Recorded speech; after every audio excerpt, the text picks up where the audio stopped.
All right, welcome back to another live clinic. My name is Chris Haddad. We have Ryan Swingle on, and we have a very special guest today, Coach Gower. Coach Gower, appreciate you joining us.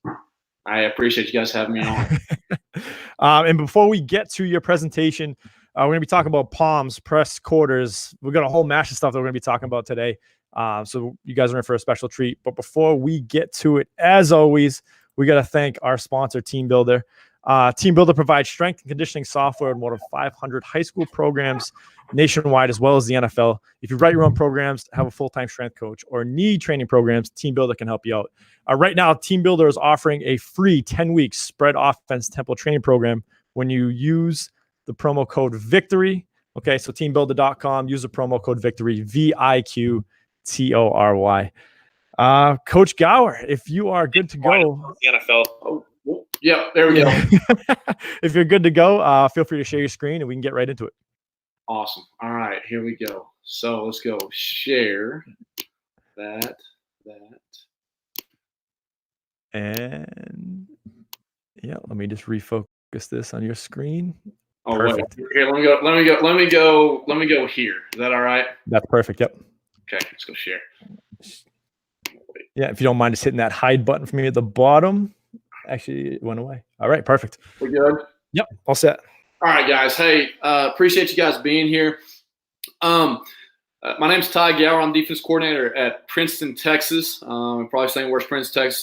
We're a suburb of the DFW Metroplex on the north side, northeast side of DFW, not far east of McKinney, Texas. It's a great place, man. Great place to raise a family. Great place to be at. Great place to coach.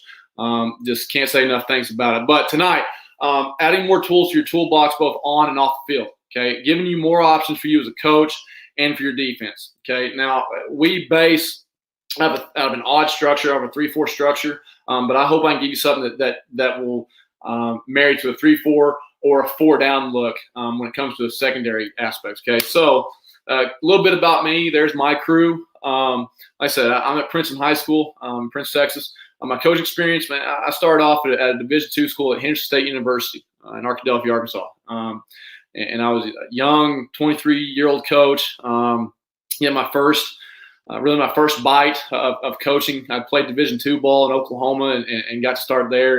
And from there, went to Broken Arrow High School. Got my first job at 25 years old at Tuttle High School, which is outside of Oklahoma City. And then Westmoreland and Norman North, we had a lot of success. So there's my Twitter, at Coach Gower, all one word. DM me, guys. I love talking ball, man. I don't have any hobbies. My hobbies are, well, that family right there and ball. I don't golf. I don't do anything like that. So, like I said, you got something better way to do things, man. I'm all ears. So tonight what we're talking about is tools for your coaching toolbox. Okay, both as a coordinator, as a position coach, but also just as a coach in general. Okay, so we're going to start with 2 coverages. Okay, and we base, guys, out of a 2-high structure. Okay, we base out of cover 4 ideas. Okay, a little bit of cover 2, a little bit of Tampa, but when you play us, and this isn't like shocker or news flash, when you play us, you're going to get some type of 2-high structure. Okay, now we'll fire zone and spin 3 under 3 deep. We'll play some cover 1s, cover 0, but when you play us, you're going to get some type of 2-high. Okay, and the first one that we teach from the 7th grade up is palms. Okay, or 2 read 2, and whatever anybody's calling it. And having that, when 2's out, the corner's going to take it. We all play 2 read. We all play palms. Okay, but we're going to talk about how we kind of marry that to 3-by-1. And then the variation of what I've learned is cover 8. Okay, press quarters. Michigan State was doing it for years with Narduzzi. Where they're playing press on 1 and they're playing out and up on 2 with the strong safety, packing that. That obviously out of 4 down, they're packing that salmon wheel really in the box a little bit closer to the tackle than number 2, because they're robbing the out and they're robbing the vertical with those safeties. Okay, so the first we're going to talk about, I'm going to show you some practice films and practice clips of palms. And there's a chat open, guys. If you got any questions, man, stop me. I want this to be as informal as possible. But those are 2 ideas. Like, Coach, I already run that. Well, you may already run that, but I want to give you a few ideas about how to run it. So the first one we're going to talk about is just palms. Okay, so again, we base out of a 3-4 structure with 4 eyes or head up 4 or playing a 5 shade 4 or a 4 shade 5. Okay. Like I said, when you get us, you're going to get some type of 3-down structure. Now we may bring a 4th. Again, we may bring a fire zone and play 3 under 3 deep. But here's what's going to be our base structure. Okay. And the reason we want to base too high as well, a couple of reasons. Number one, I want the quarterback in the OC is going, what coverage is it? Are they going to spin to cover 3? Or are they going to play some type of trap look? Are they spot dropping, or are we matching routes? Okay, we pattern match a lot of things. People talk about zone match and man match. We major in zone match. Okay, we major in if a guy crosses my face, I'm going to match him, right? We dabble a tiny little bit in man match, not enough. Like I said, we play a lot of 1 gap, some 2 gap fits. But when it comes to the secondary aspect, and I'm a secondary coach by trade. Played secondary high school, played secondary in college, and so I love coaching the corners. I love coaching the safeties. I'm our safeties coach currently. I just coach the 2 safeties, the strong and a free safety. We got a corners coach that does a great job. So I just get to kind of watch and coach from the back end. So when it comes from playing palms, okay, 2 read. Now, this is out of a shuffle technique with the corner, okay? And we do this both out of a pedal technique or a shuffle with the corner, okay? Now, as the corner, talking about the corner now, we're seeing what we call ball 2, okay? So both eyes are on the cue right now, okay? And I know we're playing Pascal or 7-on-7. Both eyes by the corner, obviously, are on the quarterback, okay? And we're seeing what we call ball 2, okay? And we're going to zone match the routes of the out, okay, and then slough the bubble, okay? So you'll see that we get out by 2, okay? And I'll go through this. So, all right. So 17 right here on our side has seen, obviously, again, it's Pascal. He knows he's gonna slough off and he's gonna play the out, right? But he's seeing that 2 is out. Now, he sees 2's out. He knows that he's not going to come down, okay? We don't trap. Now, we can get like a palms hard call if we want a hard or we want to trap the out. But what we do, and you'll see 17 do this, okay, is he's not going to trap the out. Now, I know, coach, he takes a step forward. I know. I want him to stay right there, put his left foot on the 50-yard line right now, okay? And he's going to carry the out and up, the wheel by the number 2 receiver, okay? Now, when it comes to the safeties, okay, now look at the eyes right here of the strong safety. He knows that the 2's out. He's going to play the over top, okay, over top of the number 1 receiver. Knowing he's going to get underneath help by what we call our nickel, okay, or our Sam backer, right? So again, we're kind of back up. I don't want to go through this too fast. We're an odd front, drop 8 defense. Okay, we're a 3-4 drop 8. 4 linebackers, 4 DBs is what we're going to drop a lot. That's where we base. Okay, so we're playing palms or 2 read on both sides. People say, well, coach, 2 read. Aren't you reading 2?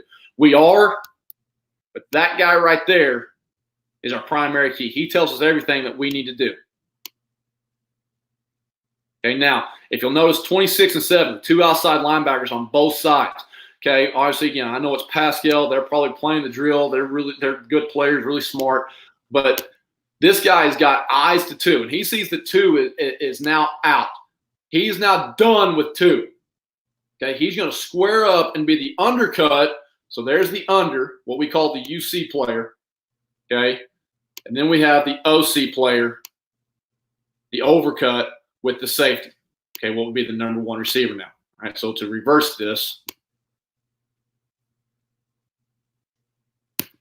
it's a great coverage for us because we have the nickel, the strong, and the Mike who's pushing to the hash, okay, to match. So if number 11 right here, if he were to keep carrying, obviously the safety would be the OC, right, the overcut player. Now it would go to the Mike, what we call our Mike, to be the under player, okay?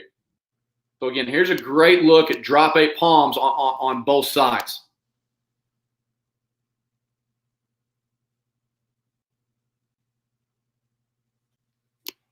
Show you one more time. If you got questions, man, put them in the chat. I'll get to them in a little bit. Yeah, Coach, we got a question come through.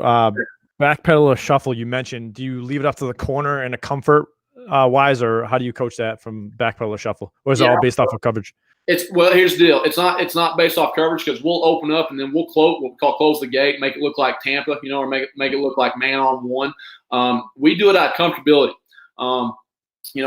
I've got to where I've come full circle. I said we're going to pedal. Then like, no, we're going to shuffle. Now we as a staff have kind of gone to both. Okay, we want our kids to feel comfortable in whatever they want. Now, do we teach press just like everybody in America? Yes. We're not doing anything different than anybody else in America is doing when it comes to press and hand technique, okay? Yeah.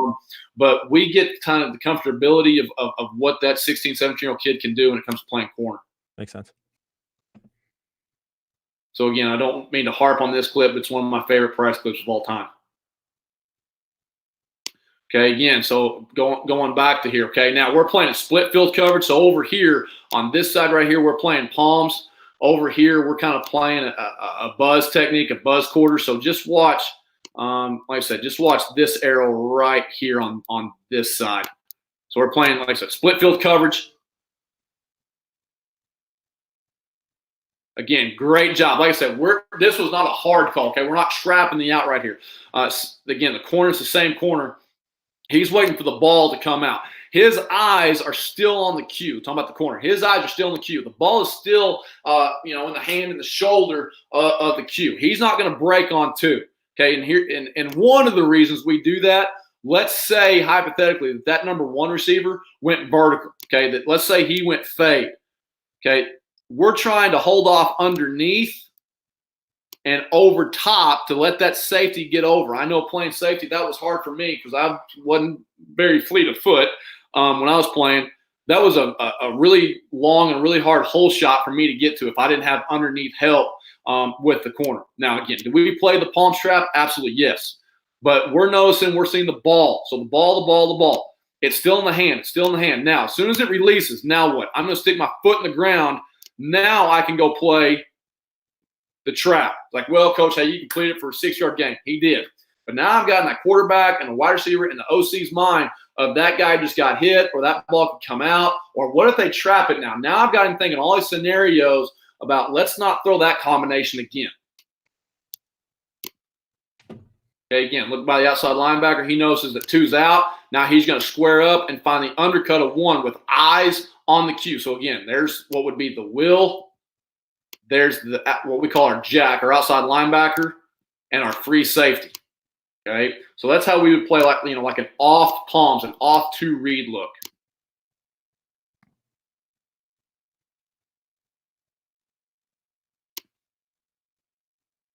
Okay, now here's kind of a 3-by-1.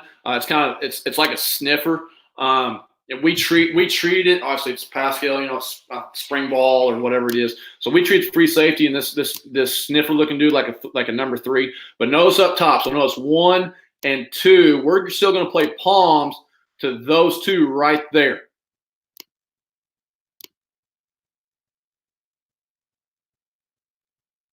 So again, great job by the Sam, the field outside linebacker. Really good job by him seeing that 2's out. Now I'm going to square up and find the match in the undercut of the number 1. Again, zone match principles. Okay, now I'll show you that clip to talk about this press corner and how it marries. We're going to talk about marriage of how we play press, okay, of how it marries to our press quarters concept, okay? I'm going to get to that here in a little bit.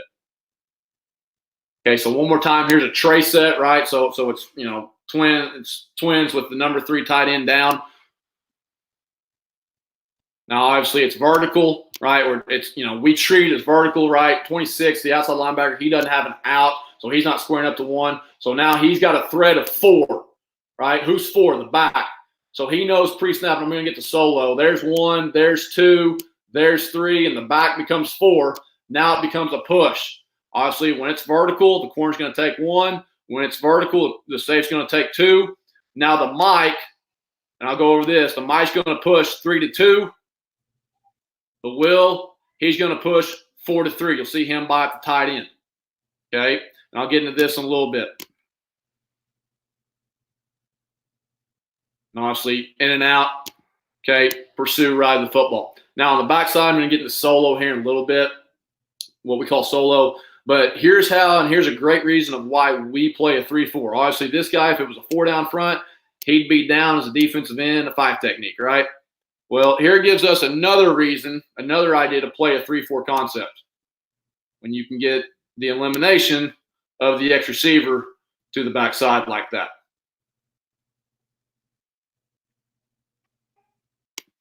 Okay. So press quarters. Here's kind of the meat and potatoes of what we're going to get into tonight. Okay. Press quarters. So I showed you that. I showed you that film of where the corner on the backside of 3x1 is playing press. Well, here's the beauty of press quarters. We can marry our base run fits out of whether you're 4 down, 3 down, it doesn't matter. Okay. Another reason we love it. You guys still see this? We good? Yep. Okay. Drill carryover for your corner. Press quarters is the same as man coverage, right? So when we play man cover 1, cover 0, we teach press quarters and man coverage the same. Like, well, coach, how do you technique it? Guys, I'm telling you, we don't do anything different than any other film, any other teach tape, any other drill tape that's out there. Okay, I mean, we teach man just like everybody else does. Okay, so we give our kids a couple of options as corner, whether we want to play Meg, man everywhere he goes, or mod. Now I know Alabama guys, they call it man on deep. Okay, we call it man on demand here. Okay, Meg, man everywhere he goes, or mod, M-O-D, man on demand. Okay, and another reason we love it is it eliminates a quick throw to number 1. Okay, eliminate RPO to number 1. Yes, no read, right?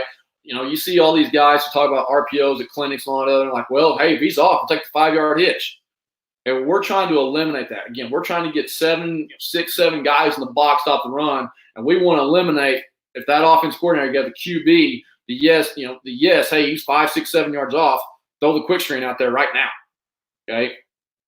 Another reason we love it is no confusion on route level or yard depth. With palms, with 2 read, there's always that question. Well, coach, what if 2 runs out at 3, or if he runs out at 5 or 7? Where's like that break? Where's that break of where the corner plays the out? And there's always that confusion. There's always that oh, well, coach, he roll, and offense is getting really good about rolling over. They break the 3 yard, but it rolls over like 6, 7, 8 yards. Well, the safety, that might look like vertical, but to the corner, he broke it off at 3 yards, but he rolled over to 6, 7, 8. So who's right, who's wrong? And so there's no confusion when we play our press quarters. I'll show you this in a little bit. Ability to play press or press bail, okay, and it creates confusion for the QB. It's a great against wide split. So when you got 1 way out there between the sideline and the numbers, and you got 2 like 1 yard inside the hash, that's a long ways to play palms. 2 is out and 1's vertical. That's a long way for that safety to go on a palms idea. So we check, or can as a change up to the game plan, check press quarters. Now I'll show you. So if you'll notice that palms and this press quarters idea are the same pre-snap alignment. Okay, we can play press, or we can play again Meg press, or we can play mod press bail, or just off, just an off bail technique pre-snap with the corner. Okay, but notice that palms and this press quarters idea, okay, are the same look pre-snap. So the OC and the quarterback going, I don't know what coverage it is because you've run it on film. They've seen 2, 3, 4 games of you of, man, it looks the same pre-snap. I just don't know what they're doing post-snap, right? So again, why do we love it? What coverage is it?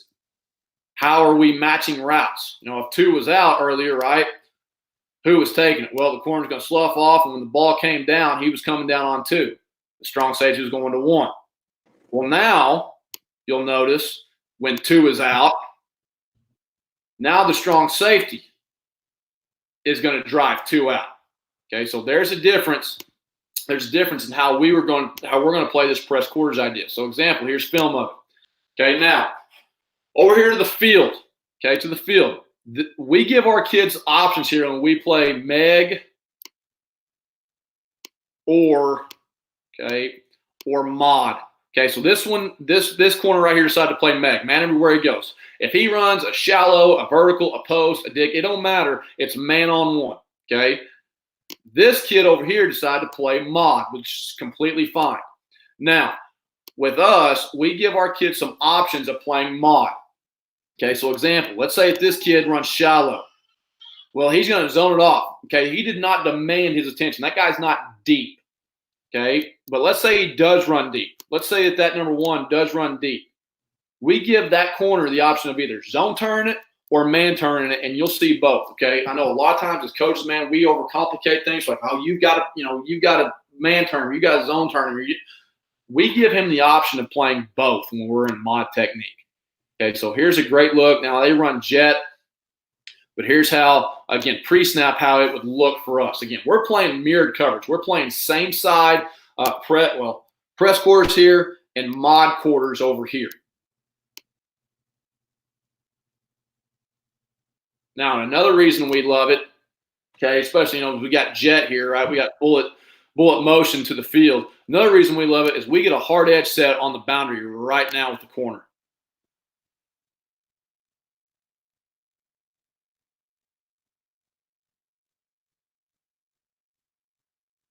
Okay, now I'll show you this from a coverage aspect. Okay, so here we go again. And guys, you can call us anytime. It's third and four right now. Again, this kid decided to play Meg. Like I said, guys, Meg is man coverage. Okay, we're teaching it the same way anybody else does. Now, with Meg, he can play like a press where he's going to throw the inside hand, right? Or he can play a catch technique where he's going to let the guy come into him and catch him right there at the line of scrimmage. Okay, again, so the beauty of this is we're giving our kids options with playing Meg and giving our kids options with playing Mod.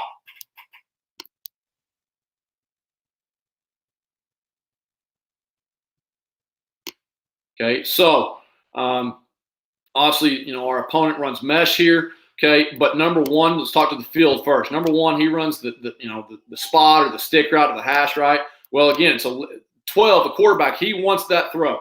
Okay, because they know that they're going to get the nickel or Sam backer. They know they're going to get him vacated by the swing or the shoot or the bubble, whatever you want to call it, with the outside linebacker.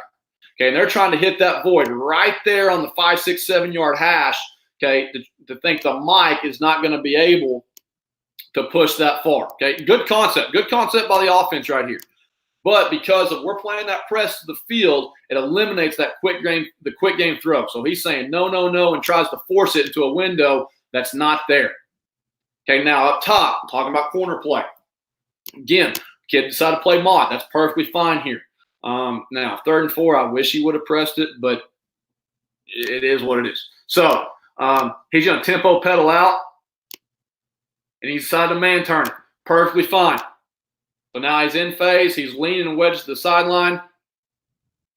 He got the no, so there's my corner up top right there. There's my corner right there, diving the ball, quick game.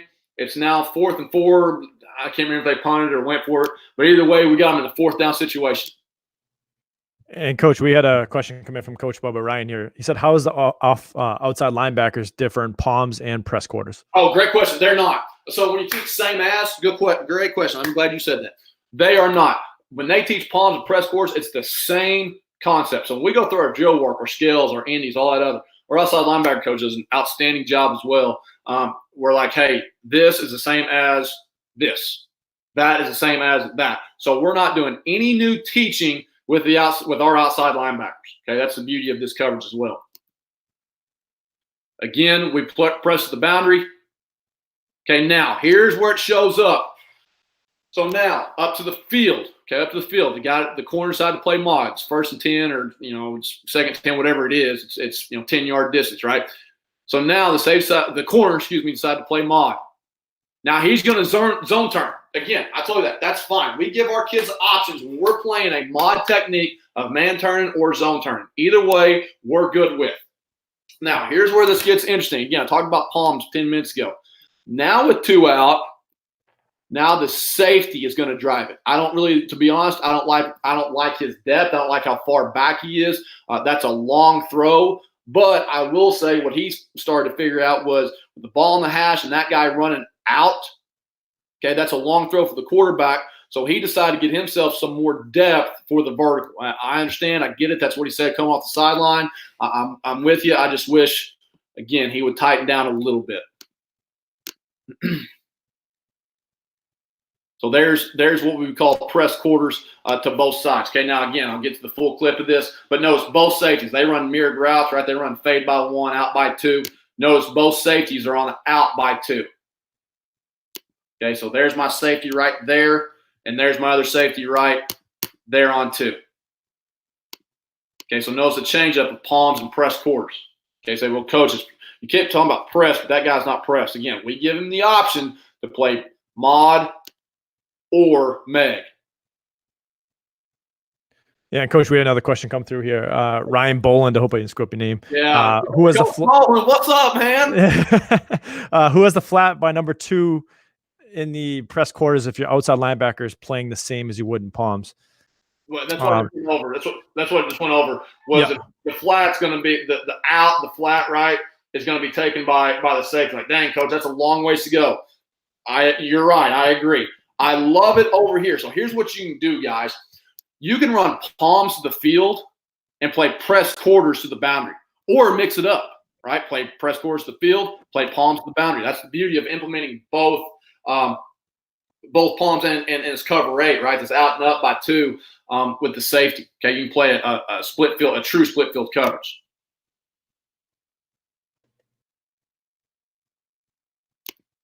Okay, another one. Oh, wait, let's go to the. Okay, again, well, we're getting to a 4-down look. It's odd front structure, but we're bringing number 11. We're bringing the jack right here. Okay, now we're making the wheel. Now the wheel becomes like our jack. So we're getting to basically 4-down structure out of a 3-4 front, right? So here we go again.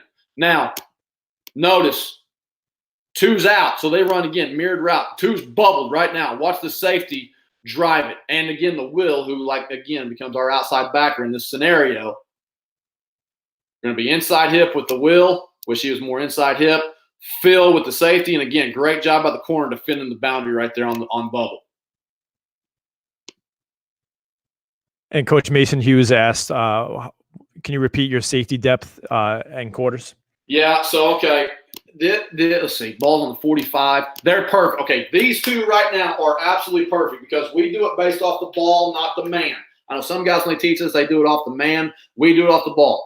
They're at 9 yards depth, again, from the LOS, from the ball, right? Both safeties are in great position. They are 1 yard to 2 yards inside, at least a full man inside of number 2. Okay, so, again, in that earlier clip, the kid was 11, 12. I don't like his depth that far, but he was worried. He thought, Coach, it's a long ways for that out by 2 and a long throw, and 2, I want to protect the middle of the field, protect the vertical by 2.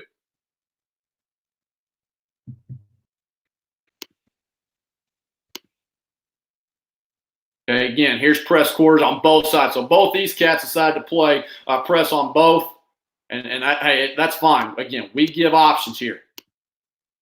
Okay, again, really good job. Ball's on the 35-yard line. That kid's at the, let's call it the 27. That kid's at the 26. Again, great. That's exactly what we want.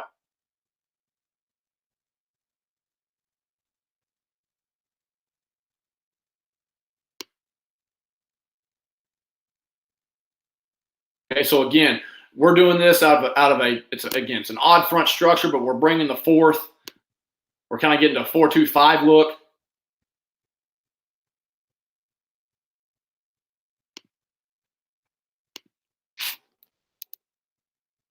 Okay, here we go again. Pressing the boundary, playing mod up top to the field.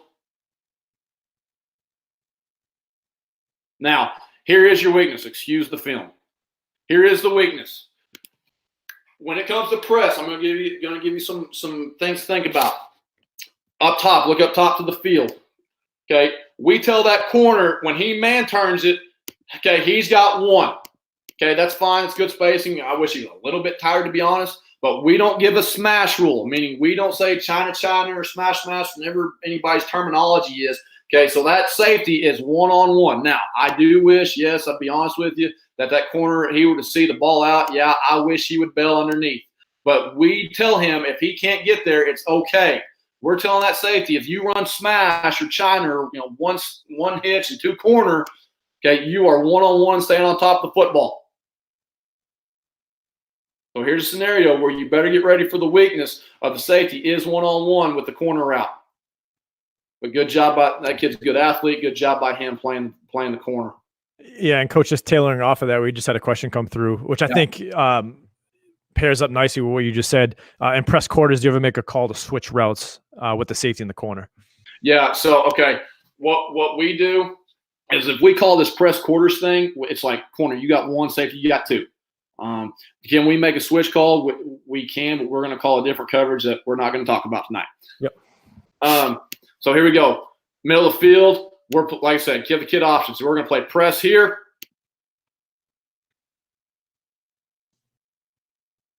Now you can't see this, but here's a great look up top. It's hard. Sorry for the film, guys. My apologies. Up top, the kid gets a pick right here because he's sitting on the hitch.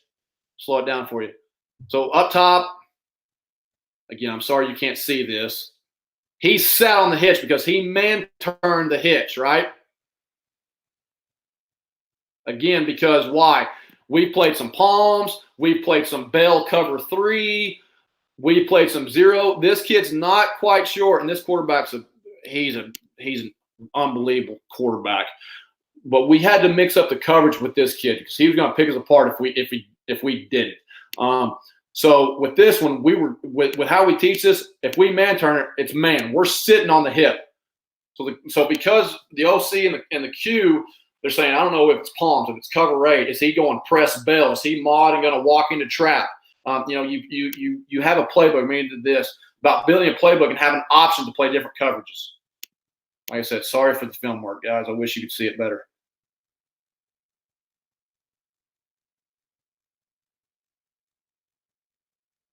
So again, great job. It's all it is it's 10-yard comeback type of deal. Man turn it. Really good job by our corner right there.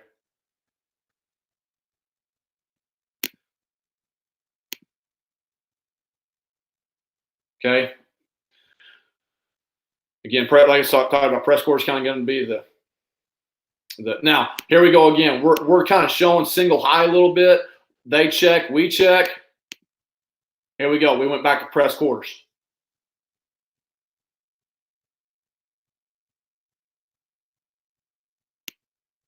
Okay, again, both corners side to play Meg. That's fine, both of them. We're taking away the yes, no. He threw the deep. Safety undercuts it for a pick.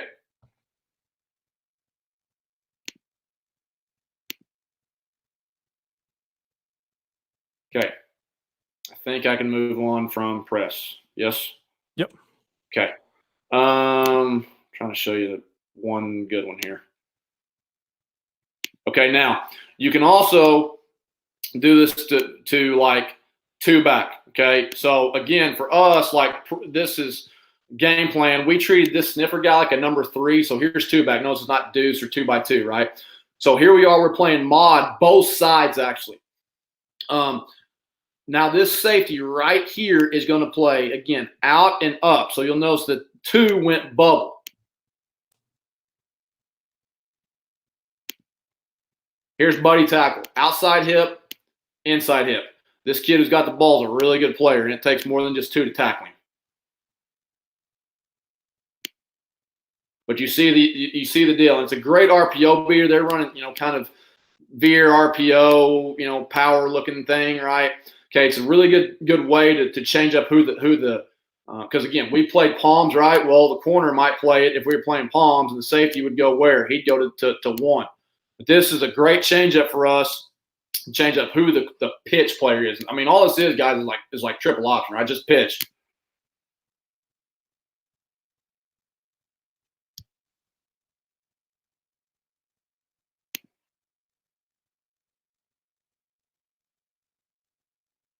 Okay, now, and then when we play a 3x1 concept, which I'm going to go into here in a little bit later, it's the same idea. This kid right here was in Oklahoma, the 6A 100-meter state champion. So in other words, we had to double him.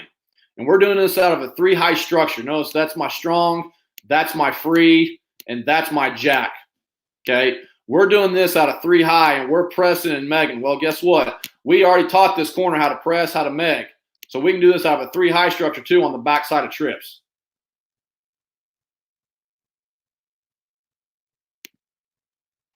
So again, here we go again. We're playing this out of 3 high structure. There's my strong. There's my free. There's my jack. Okay. There's the press corner. Okay. It marries. So we talked about why do we love it? Because it marries. When you're playing press, it marries to so many things you can do with the corner, especially to like a split receiver, to playing cover 1 or cover 0 or press quarters. It marries to a whole bunch of stuff. One concept, one indie period, 4 coverages. Okay. Now you're doing different stuff with the strong safety and the free safety. I get it. But for this cat right here, okay, one indie period, one Monday individual period equals 4 or 5 different concepts for him and him. Okay. And for that Q going, I don't really like yes or no with the press corner on the backside of number 1.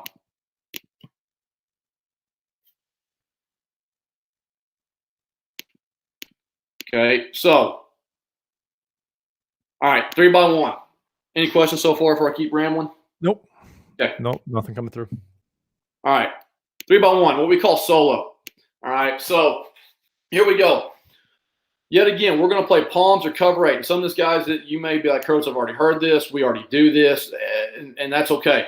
But I hope you can get something out of this. So, again, we're going to play 3 over 2 to Z and Y right here. And play what we call 2 over 1. Well, there's 1 and there's 2, okay, to that H receiver, to that number 3 trip receiver, right?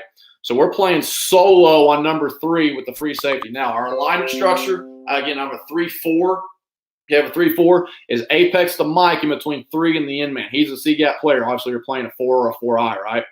Will's going to 0 the jack. He's going to be apex, or we can give him a hammer tack. All hammer means in our verbiage and our terminology is what people call mint, what Georgia and Alabama calls mint, meaning he's going to be a tight 5, 1 by 1 5 and become a 4-man rush.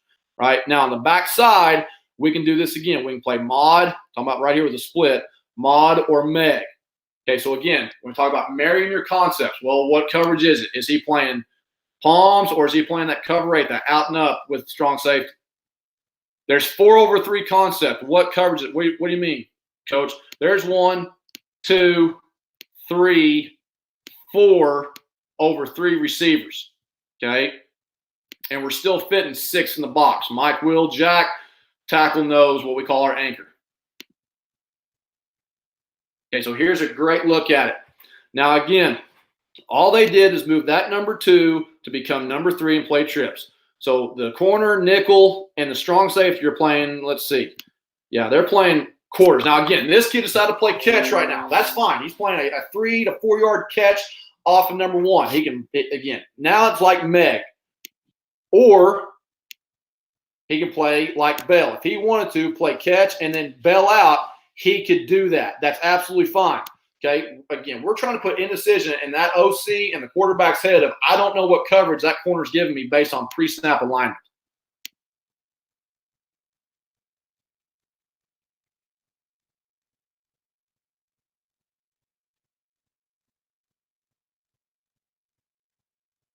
Okay, so I'll show the end zone copy right quick.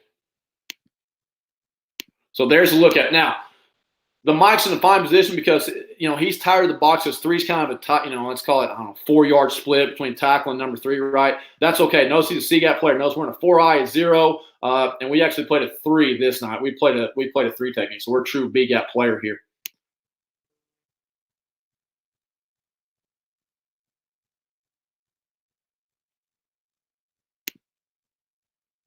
Okay, here's another look at it. So, again, we're playing some type of palms or cover 8 concept on 1 and 2. The Mike's in the C-gap. There's the Will zeroed up. There's the jack corner. He decided to play mod or man-on-demand technique here. There's your free safety.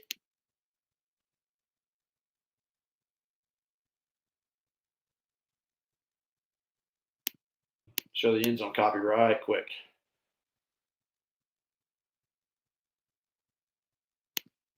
So there you go. There's a look at it, right? The Mike, I wish he was a little bit further out, but he's not in bad position. He knows that we're playing 4-eye, 0, 4-eye across the board. He knows he's the C-gap player.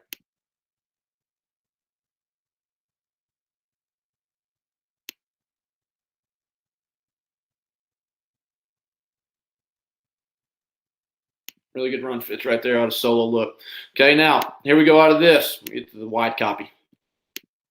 Yet again, the opponent gave us trips, right? We're playing some type of 3 over 2 concept on 1 and 2. We're Mike and free over number 3, okay? is a great job by the Mike linebacker, knowing he is the RPO conflict player. Okay, the back is to him, meaning he knows the back flow is going to go away. Even if he got same side, right? 1, 2, same side, he knows the flow of the ball is going to come to him eventually because, again, the back's on his side. It's quads. It's 3x1 plus, right? So really good job by the Mike buzzing and bouncing his feet right there. Just wish we would have a pick there. And if you'll notice, we're still gaps down. I'll go to the end zone copy here. We're still good to go on the run game. I'll show you. Okay, so there's a great look at it. So we're playing we actually played True Bear this night. We played 3-0-3 this night for certain reasons.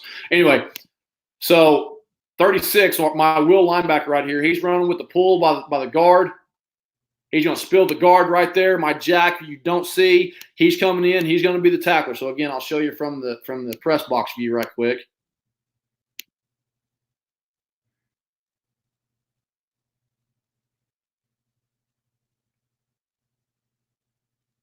So, again, there's the spill by the will. 7, the jack right there. Again, he's reading ball, right? Okay. Play action.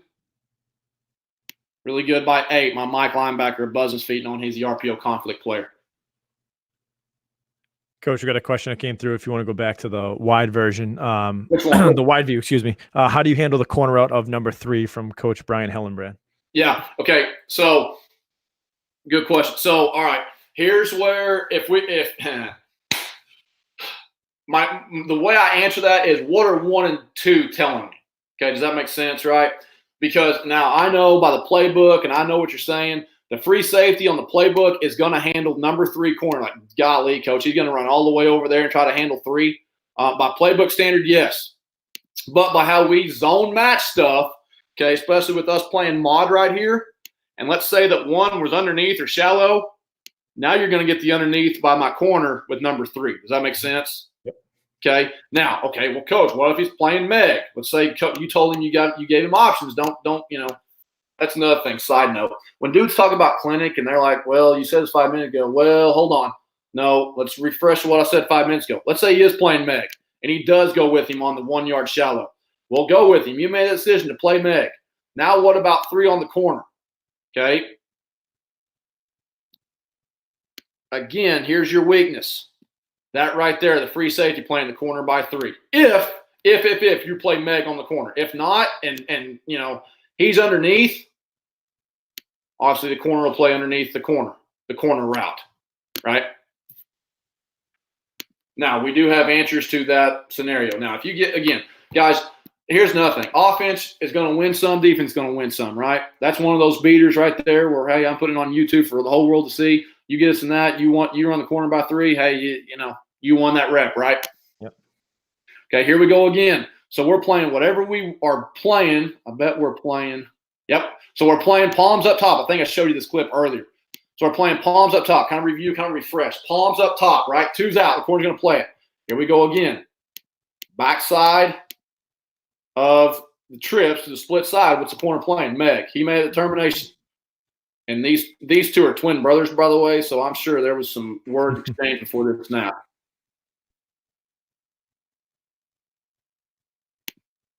Really good snap by that. Okay. So here's solo again, right? Here's solo. I showed you this earlier. Again, kind of review, refresher, right? So it's tight end down. So the Mike and the Will, they're going to what we call boss. Backers over strong. Okay, so that puts the Mike in the C gap, the Will A. Free safety. He's going to spy and see number 3. The nickel's my D gap player. Corner and strong and nickel are playing again 3 over 2 on 1 and 2. Right now it becomes a quads idea. Notice they got the back out, so it becomes quads. So now, okay, it's what we call a 2-to-1 push with the nickel. Okay, a 3-to-2 push with the Mike. And a 4-to-3 push with the Will. The Jack knows he can really, really help and cut, and you'll notice right here how he destroys the number 1 receiver because he doesn't have a 4 threat. Stop. He notices he doesn't have a 2 weak threat, right? 4 is away from him, so he knows he can really cut and really help 17 over here. Like that.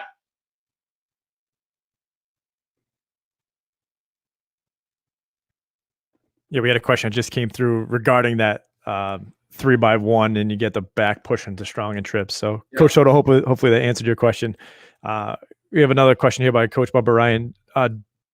Does your mod technique have the smash rules built into it? Yes, it does. So when we're playing mod, okay. Yes and no. Let me go over the yes first. If we're playing mod and the corner says, Coach, I'm going to do a smash roll, again, we give the kid options. Because, again, guys, what do we do on Saturday and what do we do on Friday night? We're chewing the kid, and he's like, you're wrong, you're wrong. This gives your kids options and gives you options, okay? Now, we tell them, if you play Meg, you better play Meg. If you play mod, you can sit on the hitch or you can smash rule it. You can smash call it. I'm not calling that from the sideline. Okay, I'm not saying, hey, corner, right here, you need to smash rule it. Hey, right here, you need to meg it. Okay, we give our kids options in this press quarters idea. Okay, so here we go again. It's Trey, we call Trey, right? 1, 2, the tight end's 3. Here we go playing Waco, or what we call Waco, cover 8. Okay, so how do you fit it? I'll show you the end zone shot. All right, here you go. So we're in a 4-eye, 0-4-eye. The Mike's a C-gap player. There's your Nichols, the D-gap. Okay, they run dart RPO. So here we go. Our Mike is going to spill it. Again, that free safety seeing 3, which is the tight end. I wish our Mike was more inside shoulder. There's the tackler right there in the free safety. So again, to go slow here. So it's same side, RPO dart, right? This is Tulsa Union, by the way. Really good program, good coaches. Good athletes. There's a reason they're successful.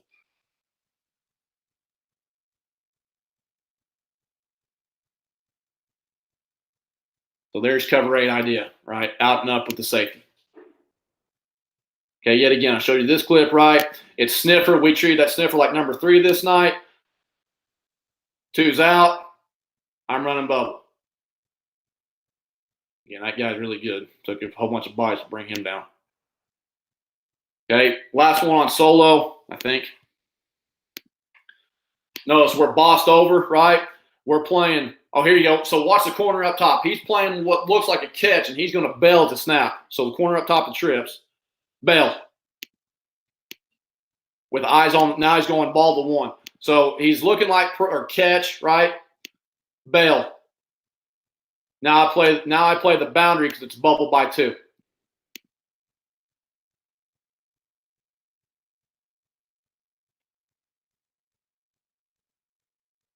Good stuff. So from the end zone copy, we look like this to trip stop. Okay, yet again, I think we've seen this, right? So it's same side dart power, right? So what they did is they block back the center on the 4-eye. Okay, so now how do we fit it? It would be the Will. So that guy right there is the B-gap player, the Will, who you can't see, which is what I want. Spill in the guard. There's the Mike to play the back, right? But pre-snap, what it did for us, pre-snap, okay, that's a yes-no. That's a yes-no to throw the stick to number 3. From a defensive mentality, we're apex. We're covering down number 3 with the Mike. Notice the Mike ain't here. That right there would be 5, 6, 7-yard hitch all day long. Okay, so we're covering down the Mike with number 3 in an apex position.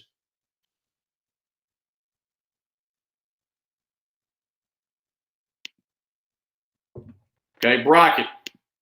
Notice the alignment looks the same pre-snap. Okay, and this is what people call stubby or stout or lock or special, what anybody's calling it. We call it bracket. Okay, and what we're doing is notice that it's the same structure, right? It's the same structure as the Mike, Will, Jack if we were in solo, okay? What we're doing, again, notice drill carryover, right? Press quarters is the same as bracket to the X receiver over here. Okay, so I'll show you. We're still playing 4/3. Oh, look over here.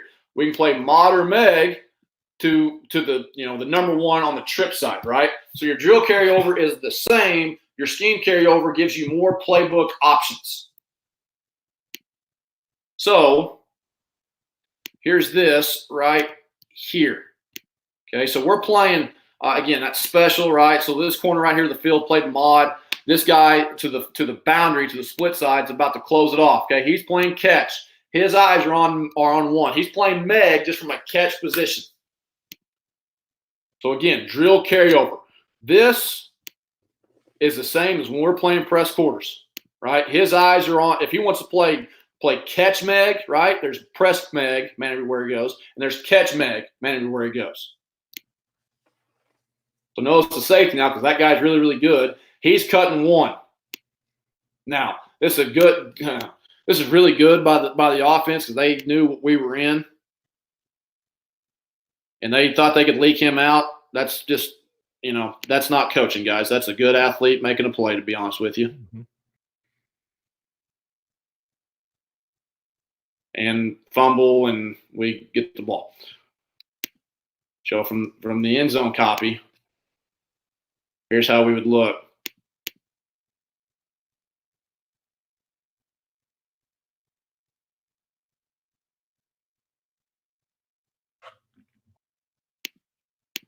Okay, so again, bracket. I think you've seen this one. Like I said, this kid right here, if he caught the ball, it was going to be a long night to the boundary. So we had to put 3 on him: the corner, the jack, and the free safety. So again, there's press. Press. So what's the concept of this? Number one, the drill carryover is the same with that corner, okay, with the boundary corner. This bracket gives us the ability to bracket that guy right there with at least 2, and this time 3 guys, because we again went drop 8 here. We went rush 3, drop 8 concept.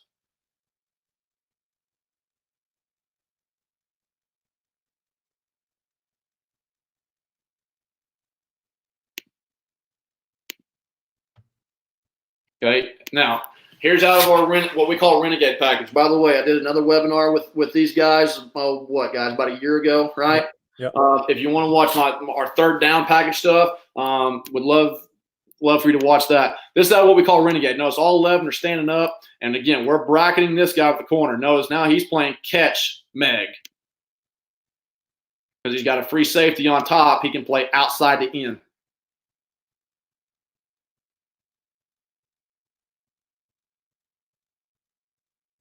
So renegade, which again we're not going to talk about in this topic, but there's our stand-up package where we're bringing 4 or 5 or whatever it is.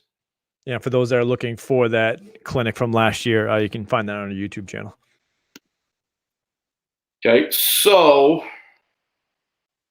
all right, matchups. Okay, creating matchups. Okay, blitz matchups. Generating matchups on third down, generate pressure. Okay, I've talked about this with these guys as well, but this kind of refresher review. So here's one way we do this: create matchup on third down, generate pressure using 3 rushers. Our 3 rushers take up your 4 offensive linemen. I'll show you how we do that. Okay, this is out of what we call our wide front. Okay, this is a third down thing, by the way. This is 3rd and 10, 3rd and 9, 3rd and long. Okay, so we're in a 5-0-5, but wide 5-0-5. And we're creating matchups. We talk about creating blitz matchups. We're done with press quarters and we're done with 3-by-1. Well, here we go now with getting blitz matchups. Whether you're in a 4 down or an odd front, I'm going to show you how we do it and getting the numbers game the way we want. Okay, so on third down, this is out of an odd kind of a nickel package. Okay, we are reading the slide of the offensive lineman. So again, we're in a 5-0-5, way 5-0, way 5 out.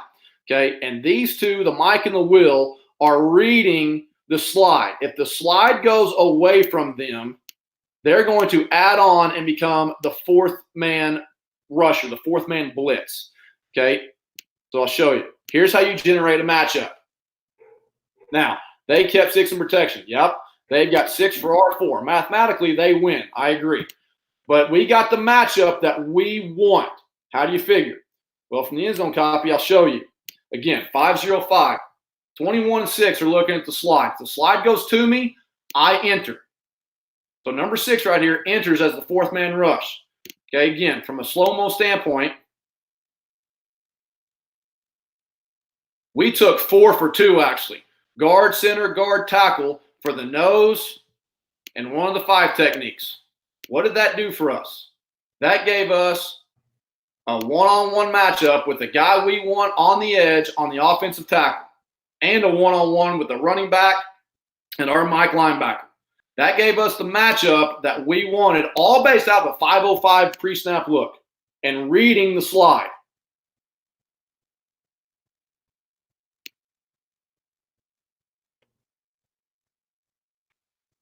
And again, all it becomes now, that Will 21, he becomes like a replace blitzer. We're spying, it's two back, we're spying with this free safety right here. So he's going to become like a spy guy if the Q gets out.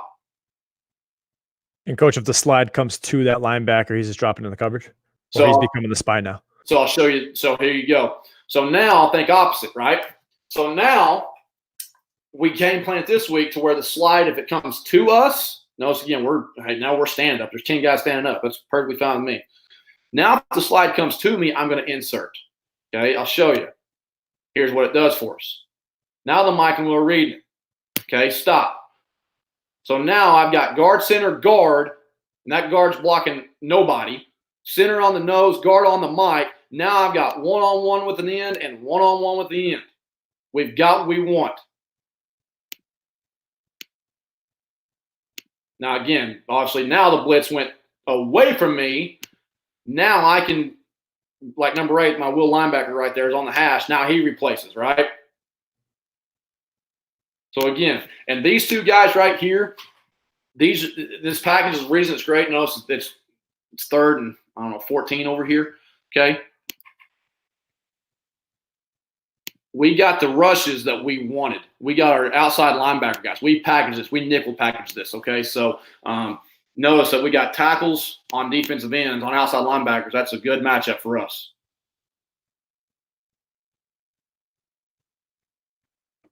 Okay.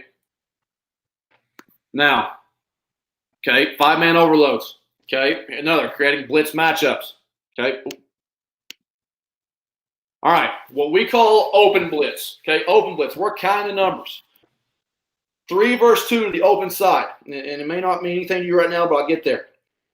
So you've built your playbook. You've built all the the America blitzes, the single dog blitzes, strong, weak, middle, right? You've built all those in spring and the summer and fall camp. Okay. So once you build these, and when it comes to Sunday game plan, you can game plan for what we call open blitz. We're blitzing the open side of the formation, okay? And I'll show you.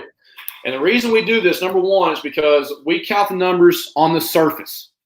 Okay, I'll tell you and show you what that means a little bit.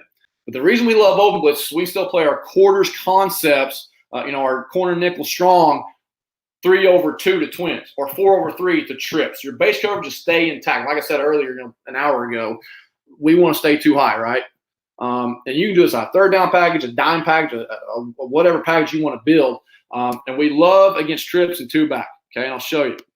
So this was against an opponent who was in 21 personnel, obviously, right? So it's pro with the sniffer and it's out of gun. So what we're doing here, again, we're playing Meg.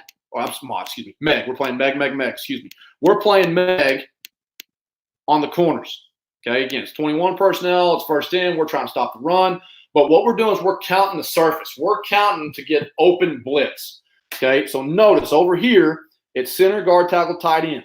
Well, that's a 3-man surface. That's no good to bring blitz to for us mathematically. What do we want to do? We want to get into a 4-man front. Honestly, this is like a 50 eagle. We want to go guard, tackle versus our 3 technique and our 5 technique, and bring one more guy off the edge. That gives us the 3-on-2 we want. Now, you say, Coach, well, what about the back? You're counting him. No, we don't care if the back is here or the back's here. We're counting the lineman's surface. We're trying to get 3 for 2 mathematically by the surface. So there you go. Then the ball's got to get out hot. Because, again, they don't have enough to that side. Now, no. You say, well, Coach, the back, he's just late. Well, you're right. He is late. Okay? He cannot pick up that safety right there off the edge who's about to tackle the quarterback. Now, the ball's off. I get it. But we do have pressure in his face to make a bad throw. So, again, it's what we call open blitz. Because, again, we're counting the numbers on the open side. We're not doing it to the guard, tackle, tight end, 3-man surface. We're doing it to the guard, tackle side to the 2-man surface, right? So we want Pirate, okay, B to A, C to B, blitz the C gap.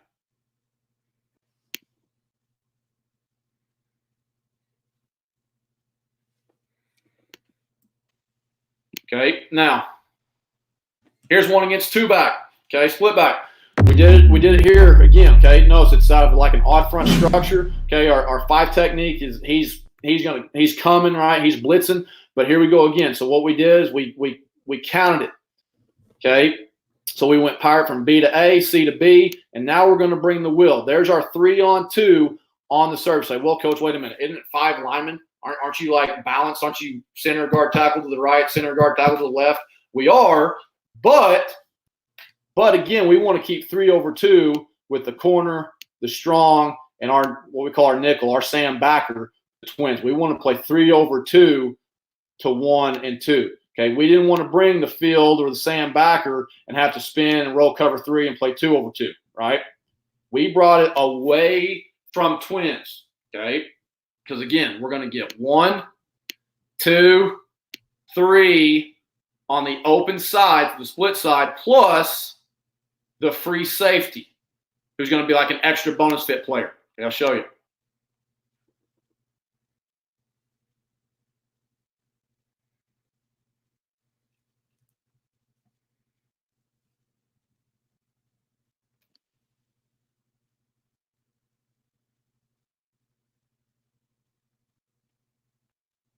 Everybody makes sense on open blitz. Open blitz is really good by a mathematical standpoint. Okay, here we go again. Now it's trips. Now open blitz this week was going to be a 5-man pressure on the weak side, rolling cover 3 week. So we game planned it this week, right? If we go open blitz, we'll count it. It's still, coach, still tackle, still 5. What are you talking about? Well, where's the open side?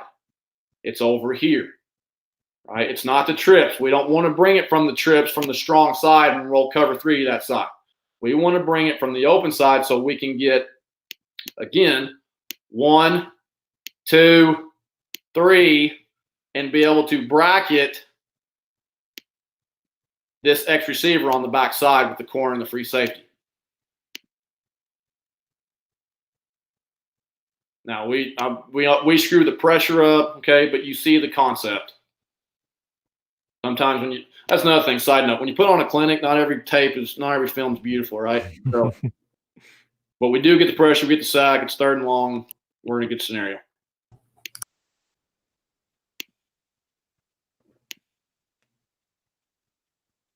Okay, here we go again, 20 personnel, right? Split back. So we're playing quarters. Again, here we go. We're playing Meg here. Corner said, I'm 1-on-1 over here. So we're playing Meg both sides. Drill carryover, right? So now we're bringing open blitz. 5-man overload. Free safety's got the motion out. There you go. Yet again, they went slide away. 2, 3, 4, 5, right?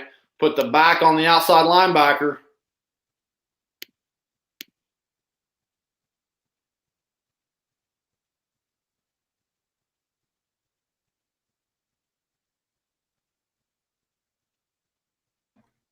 So open blitz, guys, I'm telling you, is really, really good. From a mathematical standpoint, right? Now, Coach, how often do you see slides like that from the offensive line? Do you see any man blocking schemes or mostly slide protections? Coach, we see everything that you can imagine. All right.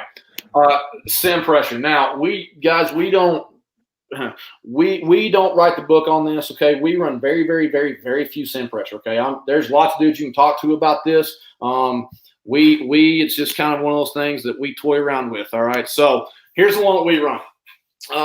It's kind of like, Alabama and Georgia, they run what they call Bears rat, okay, or trying to hit an A gap, right? They do that even front where they're bringing the 2 A gap backers, belly rat, okay. But we do it at odd front, say for us is what we base out of. We're going to bring an inside linebacker, okay, and we love it away from the back, okay. And I'll show you this.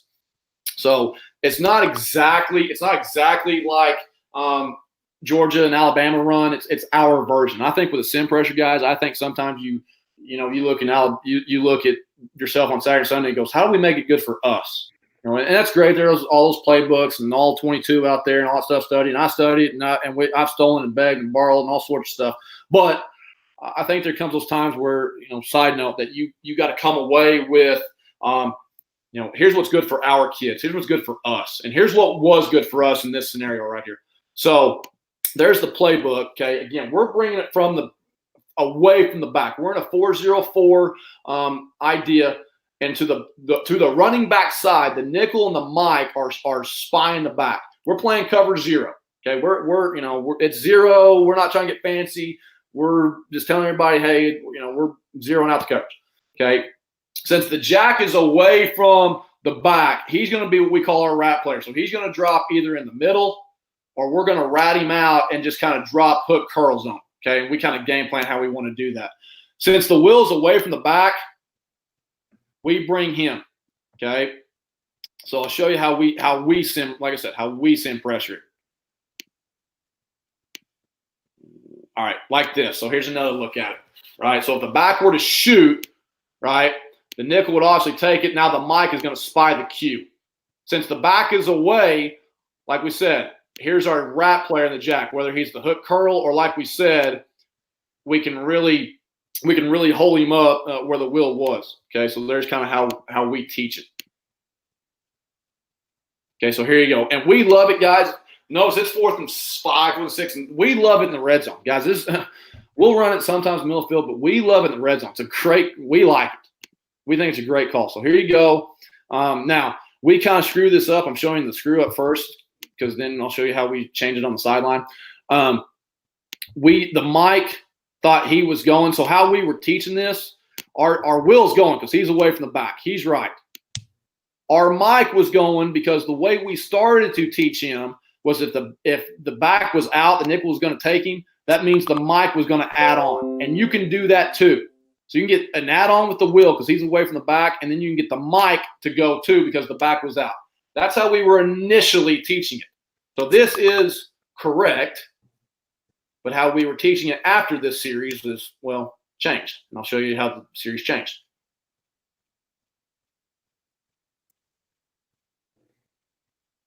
Okay, so there's how that would look. If you want to go again, if you want to add the Mike because the back's out, absolutely you can do that. Here's how we changed it. The next clip. So again, here's what's kind of funny. It's almost like deja vu. This is the very next drive. And they get down there again. Luckily, we held them out on the previous drive. So here we go. Now we told the Mike, just spy the cue. So you see the Mike not going now. You see him being the spy player along with the nickel because the nickel's spying as well because the back's in protection. And this kid, we had to spy this night. You see, I mean, he's really good with his legs. So we had to get a couple spies on this kid during this night. Yet again, we talk about drill carryover. Watch the corner up top, right? It's cover 0. It's press man, just like press quarters. Same idea. Okay. Here's, I think, the best one. Yes. Okay. So the nickel and jack are they're bluffing it, right? They're going to drop. So here we go. Bringing the Will. Like I said, the Mike's the spy player and the quarterback. They run the football, and that's fine. We blitz right into the teeth of it. Now you say it's 2nd 10. It's now 3rd and 15.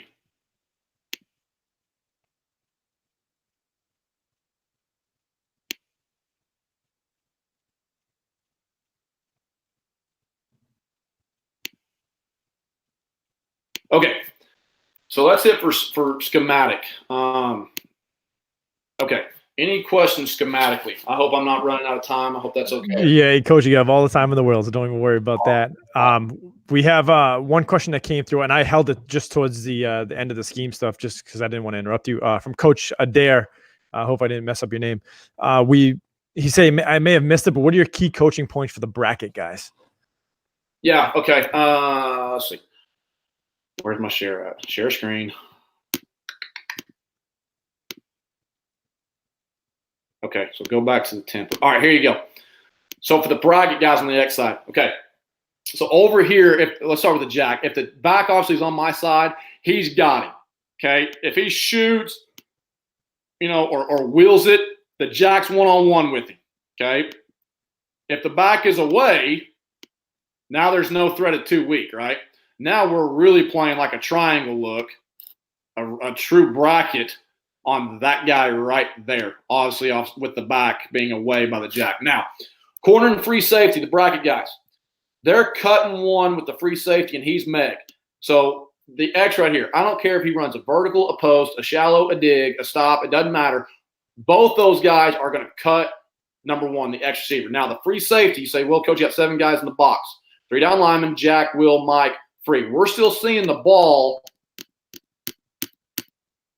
to number 1, okay? We're still seeing ball to number 1.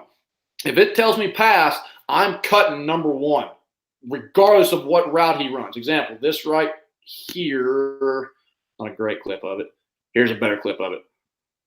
Let's go with the wide copy. So no, just watch my free safety. So I'm telling my free safety, cut, cut, cut. See how he's going to number 1 right now? Like he's not trying to rat or robber the hole. Okay, he's going to number 1.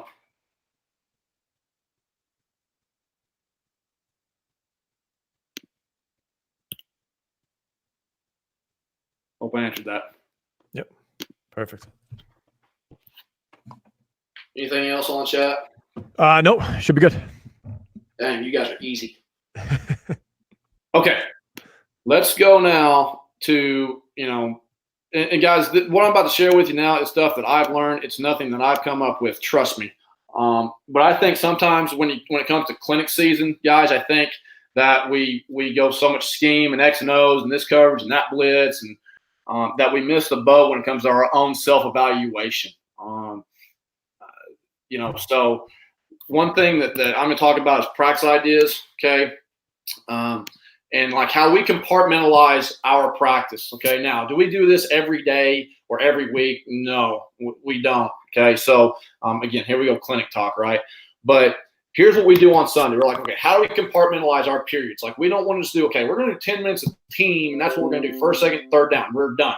No, we want to do organization of where, okay, period number 5 in practice is going to be a 5-minute of first down calls only.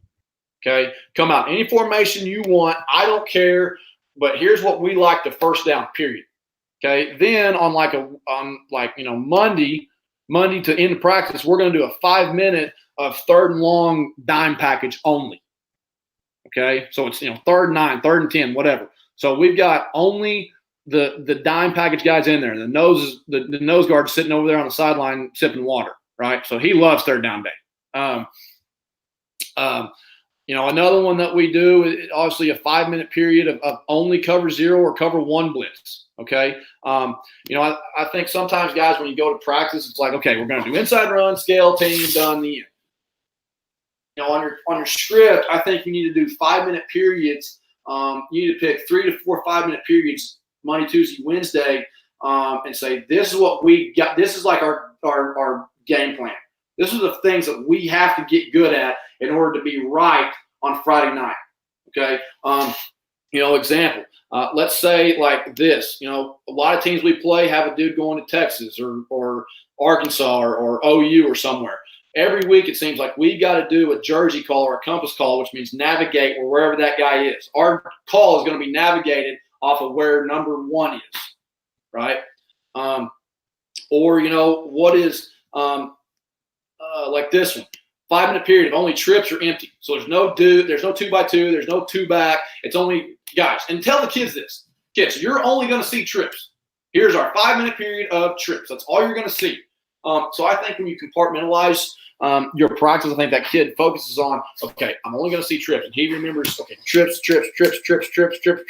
I've got trips down on Monday. And so on Tuesday, you can sprinkle it in a little bit, but you've hit it for full 5 minutes of just, okay, this time you saw deuce, this time you saw trips, this time you saw 2-back, this time you saw whatever it is. Now, do we do first down, second down, third down? Yeah, we do a true team session just like everybody does twice a week. Don't get me wrong. But on Monday, we are really, really trying to establish, okay, look, guys, here's our favorite runs and pass on first down, and here's our favorite calls to first down. Ready to go. Okay, here's our favorite cover one blitz, and we're going to run that for 5 minutes on Tuesday. Okay, perimeter, right? Look, make a cut up on huddle of all our perimeter runs, all our perimeter passes, bubble, quick screen, option stretch, stuff like that, and do 5 minute periods of that to any call, right? Cover one, cover three, cover four, whatever it is. And good on good periods really been good for us. Now, I know some of you guys, you're like, Coach, my center also plays my three technique. My running back plays my outside linebacker. I get it. But here's the deal. Find some good on good periods. Find the best 22 that you have and say, we're going to put the ball down and we're going to drive the ball, or we've got 4 downs to get to the end zone, or third and long periods, or whatever it is. Okay. Find 5 minutes every week, whatever day, Monday, Tuesday, Wednesday, and you're going to go good on good for 5 minutes and compete a little bit. Okay. We really like it. That we like doing that. And we don't script it. It's like, look, it's like us playing the game. That's another way that we play the game for Friday night. Okay. Put the ball down the left hash, first 10, minus 35. Here we go. And so you got to drive the ball and you got to be situational on what you want to do. So good on good periods has been really good for us. Okay, clinic season, off season work right now today. Well, we've got a lot of time on our hands right now, right, guys? Yeah. So 6 biggest off season takeaways. Okay, and there's 60,000 takeaways from off season that you can have. Okay, don't get me wrong here. But I'm kind of a compartmentalized guy. I kind of like to break them up into small pieces. And so the 6 biggest for me are this, and I'll go over this. So as a coach, here's what adds to your toolbox. Watch film every day. Coach, I don't want to cut you off here. I don't know if you're trying to share anything on your screen or not, or just. Oh, dang it. Am I not doing that? You weren't just a second ago. Yeah, I just wanted to make sure that I think you exited out of it after the presentation. I just want to get you back on. Gosh, thanks for telling me now. Yeah, no worries. Guys, I'm sorry for screwing that up. I apologize. Let me go back. Perfect. Here's what I'm talking about, guys. My fault. I apologize. No There's worries. a problem with the compartmentalize your 5 minute period. Excuse me. Okay. Take a picture of that. Take notes, whatever you want to do. But again, don't just go out for team. Don't just do that. Right? Don't say, okay, we're going to do first, second, third down, then in. Do that right there. Have a 5 minute period, 4 5 minute periods every day that you say, this is what we're going to do. Okay, then here we go, off-season clinic. Did I go over that well enough? I'm so sorry, guys. No, that's perfect. Good All snapshot right, of it. Here we go. All right. For me, watch film every day. Like I said, my hobbies include my family and football. So I don't sleep well at night. So anyway, watch film every day. Okay, of yourself, of your opponent, input data, break it down after every game. Okay, self-scout, it's so vital, guys. If you're not putting yourself in, you're wrong. Because the guy you're preparing for the next week, guess what he's doing? He's preparing for you. So if you don't know the calls you're making on first down, second down, third down, when you're in regular package, dime package, nickel package, whatever your favorite blitz is, a second medium, whatever your favorite coverage is, the trips, you better know those things because your opponent does. Okay? Make teach tapes, make templates, voiceover tapes. Guys, one of the best things we're doing right now is making voiceover tapes and chalk talks. Okay? So we're videoing, as coaches, we're videoing ourselves and going over drill work, going over, just game tape, okay? Installs, edit, make a playbook, upload the playbook. And so with that, I'm going to talk about teach tape. So I'll show you this right quick. Here's one of our teach tapes, like water, which is just a weak blitz for us, a weak NCAA blitz. So like, everybody still see that? Yep. So like, there's the playbook template, right? And it tells everybody what they're doing. Honestly, again, that's very base scenario, right? Okay, and then we put a cut up to it, okay, or 2 or 3 or 4 or 5 clips of here's how we run water.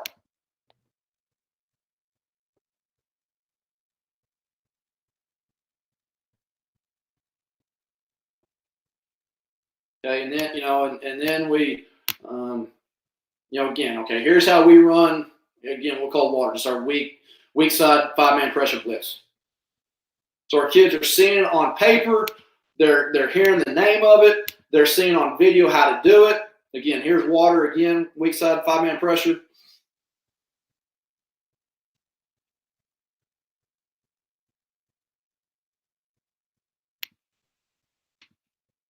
So that's how that's how we build.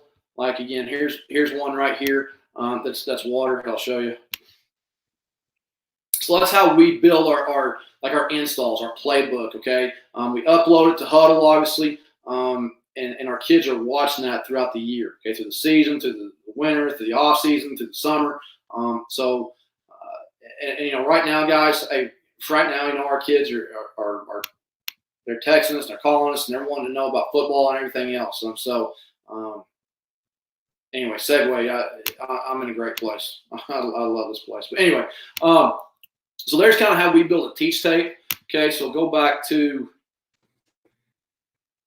where was I here? Go back to bear with me here. Yeah. All right. Gather college film and recruiting stops, guys. Pick a defense you want to study. D1, D2, D3, junior college, another state championship, high school defense, somebody. Pick a defense you want to study. I think sometimes there's so much stuff out there with all 22 and playbooks that you get so bogged down and washed down. Hey, I'm guilty, man. I found myself in that. Man, LSU's doing really good stuff. And Alabama, they're doing good stuff. There's all this stuff out there. I think some of those times you got to compartmentalize. Well, what do you want to look at? What do you want to study? And it's great to study and look at all this stuff out there. But what's going to effectively help you and your kids and your defense? All right, get to know a college guy. Set up visit dates. Visit. Now, I know with this sickness and illness that's going on, it's kind of hard to. But when we get the all clear, go set up those visit days. The third and fourth thing, don't run away from the problems. Chase a solution. After the season, the first thing that we do as a staff is we watch the negative plays, meaning negative for us, the explosive plays, right? Why did that happen? Is that kid just unbelievable? Is he just a really good player and we didn't tackle, or did we misfit it? Or is it a schematic issue? Is it our problem that we didn't think about on Sunday afternoon game plan? So the first thing we do is we make all cutoffs, we broke down all the film, all that other. Don't run away from the problem. Chase a solution. Okay, chase the answer. Go find people and say, okay, here's the problems. Find the biggest 1, 2, 3, 4, 5 problems you had with the season, schematically, tackling, turnovers, whatever it is, okay, and go find the problem. Go find the solution to the problem. And Coach Maxwell, when I was a coach at Henderson State University in Arkansas, he used to say, cowards don't work on my staff. Go find the answer. Okay, he didn't like it. Obviously, nobody likes when you get beat, but he didn't want us to put our head in the sand and just say, there's better than us. No, somebody's got to go find the answer. Go find the answer. Go study, go meet, go talk to somebody and find the answer to how we fix the problems. Okay, clinics, just like this, guys. I don't know how many of y'all are still here. I hope I'm not rambling. Take notes. Be a student. How does that speaker, how does it fit us? Study and apply new knowledge. How can we apply it? How do we call it? Terminology review, which here we go. I am very huge and very big on current terminology. Okay, is there a simpler, faster, easier way to call things? And I don't know what you guys see here besides 1 week. 1 week is wing T, but the rest of them guys we're seeing 1 back 10, 11, 20. We're seeing up tempo, fast, RPO, throw it, all that stuff. Okay, we can't get out 4, 5, 6, 7 words. We had to come up with a solution to call 1 or 2 words at a time and match those up tempo offenses. Okay, and teach our kids. This means that. Okay, again, we're talking about drill work, right? So we call, cover 0, cover 1, press quarters, all that indie period, that 10-minute indie period, okay, allows us to be very multiple in our terminology. Okay, to you it looks different, but to us it's the same. We spent 10 minutes on an individual period and we ran 5 different coverages. And 6, implement football class and drills. Texas and Oklahoma, guys, I'm born and raised Oklahoma, Texas, we have an athletic period, and we have, a morning athletic period and then an afternoon athletic period. Teach the field like the classroom. Study, learn, teach, and apply. I heard Steve Spavital was the head coach at Broken Arrow High School when I was coach secondary there. He always said, study, learn, teach, and apply. Okay, and treat the field just like the classroom. Cut-ups, teach tapes, playbook. Okay, make a positive cut-up of this is exactly how we do it. So when you got your kids in there, don't show them the negatives. That's for you as coaches to do. Now, I know you're going to watch film on Saturday. Hey, you need to fix this and you correct this. January, February, March, April is not the time to be watching old film and telling them how bad it was. January, February, March, April, this is exactly how we do this. This is unbelievable. Great job pursuing the football. Great takeaway. Great stance. Whatever it may be, okay, that's when to be positive with them. Okay, build them up in January through May, right? Be very, very positive with them in the film room, okay? And talking about playbook, I'll go with this right quick, okay? Build your playbook, okay? If you notice, right now now we implemented all this, no, but I've got 557 pages worth of playbook, and it's because I've begged, stolen, saw stuff, written stuff down, and you want to be able to have a toolbox. You want to be able to have a toolbox to pull from on a Friday night. Okay, so this is taken from somebody that I've learned from. It's taken from somebody that from somebody's plural, from a lot of somebodies that have given me this idea, and we've implemented it into a playbook. Okay, so I'm big on coming up with a playbook. Okay, not just drawing it up on the board, and that's the only time they see it. Okay, we talked about our T-shapes and how we build those. Terminology, playbook organization. Here we go. Terminology is vital. Allows you to be more multiple, able to have different change-ups and answers, word families. How do kids learn? Think about how you learn as when you were 16 years old. Put it on paper, draw a template. How do we implement it? What do we call it? The verbiage. What are our rules to it? Make a cut-up. Watch cut-up. Draw on the board. And I got this, guys, from Alabama, from their playbook. Now let me show you this first. Here's how kids learn. Learning our scheme 7 different ways. Number 1, on paper, so the playbook, right? 2, the video clip. 3, at practice, pre-practice. We have a 10-minute pre-practice every day before we start stretch or anything. It's like, okay, mentality, here's how we're going to do it. Then we go through stretch and practice all that. Then 4, we're going to teach any periods. Then 5, we're going to do it in half line, scale, inside run. 6, then we're going to do it all together, team. And 7, we're going to watch it post-practice. Okay, so they're the 7 different ways. And again, I didn't come up with this. This is what I stole, the Alabama playbook from long ago, and I stole it. And that's how we live by teaching our progression, teaching our insult, how we teach our coverages, our blitzes, our fronts, our stunts, 7 different ways. Okay, so when it comes to terminology, I'll show these 2 slides. All of our 5-man pressures, guys, I hope there's still at least 2 people listening. That all of our S blitzes, all of our 5-man pressures are F blitzes.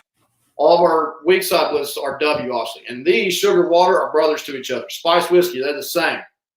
Salt, wine, they're the same, right? They're just different. So like here would be 5-man pressure, like everybody runs, America's Blitz, Mike in the B, Nickel in the C, right? Well, water is the brother to it. Now it's weak side pressure. Will in the B, Jack in the C, right? Okay, not hard. But that's how we terminology it. And then we talk about Renegade, right? Our stand-up packages. Those are Native American names, right? So our kids know what we call a Renegade package, and it can be whatever package, personnel, nickel, dime, whatever we want out of it.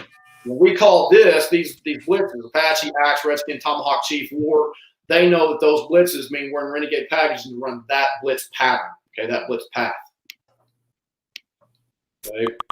All right, evaluate yourself. How many guys still got on? Like 4 guys, probably? Still got a full house, Coach. Nope, still got a full house. Okay. All right. Evaluate yourself, guys. Here are my influences, okay?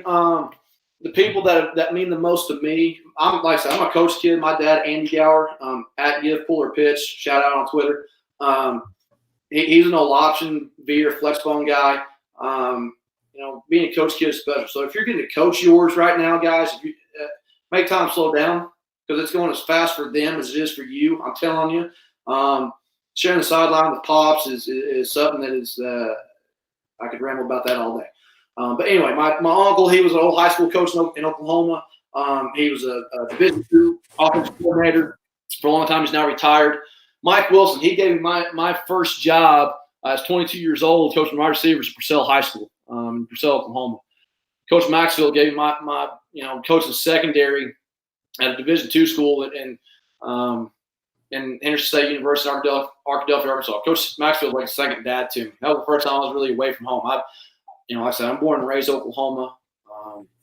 Played Division II ball in Oklahoma. I'd never really been away from home, to be honest. And then when I was 23, 24 years old, went to Arkadelphia, and that was the first time I was really away from home. And I literally, my address was the office. I lived in the office for 6 months, and it was the greatest thing ever. So we'll talk about that. I did a podcast with the Run the Power guys. Shout out to Coach Walls and Coach Harper on Run the Power. I did a podcast over that about being a GA and working the ladder. So anyway, Kurt Nichols, he was my head coach at East Central, not there anymore, but I would do anything in the world for that man. Mike Volarovich, offensive coordinator, State Spavital. Adam Gaylor was the best man at my wedding. You've seen him on Twitter. He did a webinar the other day with Coach Bass. Those guys right there are like some of my best friends in the world. I would do anything in the world for them, and they would do anything in the world for me. I can't say enough. So anyway, in saying that, those are my influences. You better know who yours are. Okay, vision and plan. You can read that. I'm not going to read those to you, but you get an idea of kind of where I'm at. Coach Spavital, like I said, he was the head coach at Broken Arrow when I was coaching secondary there, and he always said, study, learn, teach, and apply. I think that goes for you as a coach, you as a teacher, you as a mentor of men. Do I make mistakes every day? Oh, my gosh, daily, all the time. Don't get me wrong. I fail every day. But one thing that I think that is very important as a coach is you got to study your craft, learn more about your craft, teach your craft, and apply your craft every day. Coach Spavital was huge about that. Be where your feet are. Coaching foundations. Learn every day from your current situation, good or bad. Guys, we went over the scheme and press quarters and matchups and blitzes and all that other. Guys, here's some of the meat and potatoes and stuff I really, really believe in. One of you out there is going through a situation right now that you don't really like for whatever reason. Learn from it. Okay, learn from it. And I know some days those guys, it looks bleak. It looks dark. And I know some of you guys, like right now, I'm so blessed. I don't know what tomorrow holds, but right now, I'm loving life. This situation is unbelievable. I get to learn from our head coach and our AD and our other people, our coaches every day, and it is so awesome. But for those of you who are in a bad situation, those of you who are like, man, it's dark, it's bleak, I don't know what's going on, learn from it and then apply it so you don't, again, let me say it again, so you don't apply it to another place, all right? And do a great job every day. Passion, enthusiasm, leadership. I think, and you can hear it through my voice, I'm not really a calm guy. What do you bring to the table every day? Mentorship, leadership, enthusiasm, right? Do your kids know that you love them, okay? And the next job will find you, not the other way around, most of the time. Notice I put that in quotation, right? Guys, if you do a great job at your current place, your head coach, your coordinator, your whatever, you want to apply for that next job down the road, okay, it'll find you most of the time. Keyword, most time. Learn mistakes and love failure. Failure is the best teacher. My dad used to say that all the time, and I did not want to hear that when I was 20 years old. But I know that my dad now, as I'm 32 years old now currently, failure is the best teacher. He's the smartest man in the world now, and I wish I would have listened to him 12 years ago. But failure is the best teacher. Network, connect, clinic, podcast, connect with people. How you find that next job, guys? I found this job because I knew somebody. And it just kind of, me and the coach, the head coach kind of, hit it off, and here I am. Build a playbook, create terminology in the manual. Teach blank is the same as blank. Teach same as, right? Okay, multiple schemes, 1 or 2 indie periods. Self-scout and make cut-ups. Know your strengths, know your weaknesses, because they scout you. Take ownership. Be the example. Love challenges. Again, I'm not trying to get all philosophy on you, but I do want to tell you this. The one where it says stay humble, the last 2, my very, very first call as defense coordinator, I'm at Tuttle High School, and it's on the -1 yard line. We'd punted. So we got the ball. I remember this like it was yesterday. We got the ball, stalled out, had to punt. Got the ball down to the 1 yard line. 1 yard line. It's my very first call as defense coordinator ever. And, of course, I got antsy, and I brought the house and played cover 0. Well, they got in 2-back, went 7-man pass protection, through number 1, and 99 yards later, it was 6-0. And the crickets on the headsets, it was like you could hear a pin drop. And the head coach, who I would love to death, Coach Ballard, I remember him saying, he goes, "Welcome to being a coordinator." That was, man. So anyway, stay humble. And never forget where you come from. I don't know if you can still see this, but Coach Kid from Conwell, Oklahoma. Guys, if you look up where Conwell, Oklahoma is, a town of about 1,500 people. My dad was the head coach there. I came home from the hospital there, and my parents still live there. Conwell, Oklahoma is a small town, and I mean, you got to be going there in the middle of absolutely nowhere. And when I go back home, I'm still regarded as Andy's son. That's my dad, Andy, and I love it. And I'm 32 years old, and that's one deal of I've never forgotten where I've come from. And that's not just about me. It's not, oh, Coach Garrett's pat on the back, way to go. No, it's I remember my dad coming home as a Class A head coach and driving those kids home, giving them a meal, giving them a ride, loving them up. Never forget where you come from and how you got to where you're at right now. I'm trying to climb the ladder. Okay, I think this is the last. I don't want to take up too much. Yeah, this is the last one. All right, here we go. Coaching ladder. Like I said, guys, I was coaching college football. I was a GA, graduate assistant. I was a GA in Henderson State University at 23 years old. And I was, like I said, living in the office. And literally, that was my address. Literally, like I'd saved up enough money. I was making $500 a month. Now I was going to school. I was getting my master's for free, so that was awesome. And working for the greatest man in the world, Coach Scott Maxfield, who I love to death. And that guy's top of my resume. And that guy taught me how to network, how to connect. Again, I'm a coach kid, man. I've been to clinics all over the place with my dad, and I knew a lot of dudes. Don't get me wrong, but social media's changed the game. These guys right here are changing the game with this webinar. Get on a job board. Go visit people. Okay. 2, work various programs, head coaches and coordinators that will allow you to be versed in different aspects of offense and defense. You know, here's the deal. Whenever I was at Henderson State, we were 4-3. When I was at Broken Arrow, we were 4-3. We were over Pirate Tampa. A lot of Pelini stuff, a lot of Stoops, Venables terminology and aspects. And then later went to go meet with the guy and turned 3-4, turned odd front, man, because I met with people, I was able to network, connect with people, and because I've worked for various programs, various head coaches, various coordinators of different 4-3s, different 3-4s, different structures, different terminologies. And I've taken this, that, and a little bit of everything and put it into a bowl and tried to make it my own. And so with that, know your X and O's. You know, one day you're going to get the coordinator and you're going to get a job interview, and you better know what all 11 guys are doing on each snap. I know there's some young 25, 26-year-old guy in here, and hey, I'm still a young guy. I'm 32 years old, okay? I still consider myself to be a young coach and learning. Don't just be the DB coach. Now, be a great DB coach, but know what the D-line's doing on every call. Know what the linebacker's doing on every call. If you want to be that coordinator, you want to go interview, you want to go apply, okay, don't just say, well, hey, I only coach the corners, man. You know what the D-line's doing on this stunt. Know the footwork. Know the steps. Know the keys. Know what the mic is doing, okay? Know what the outside linebackers are doing. Know your X and O's. Now, with that being said, be ready to be told no on an interview, okay? Apply for the job you want, but be prepared for the next step. And no sometimes equals not the job for you. And sometimes no is a blessing in disguise, guys. I'm telling you.